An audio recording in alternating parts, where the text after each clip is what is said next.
Hello, this is Chelsea Darnell Jong, and the purpose of this video is to show you how to deactivate another computer in ENERCALC.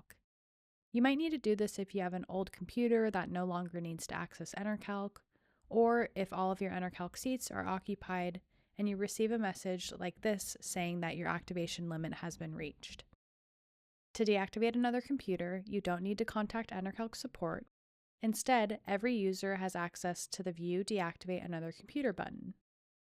When I click on this button, we're going to be able to see this window where I can see a list of people who are currently occupying seats of the software.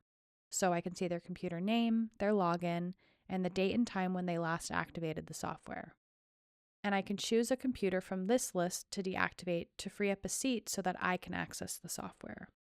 One thing that's important to note is that when I deactivate a user, nothing bad happens to them. They don't get kicked off, they're not going to lose any work. In fact, they're not even going to know that they've been deactivated. This simply means that the next time they launch the software is going to prompt them to reactivate, and if necessary, they might need to look at a list of currently activated devices and do the same thing that I just demonstrated here for you.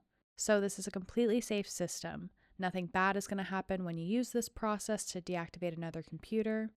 So let's say that I select a computer and I use this deactivate button here to free up a seat for myself. That'll bring me back to this window where I can choose which activation type I want to use. And now that a seat's available for me, this internet activation should be successful. For more information on the activation types, please check out the video linked in the description below.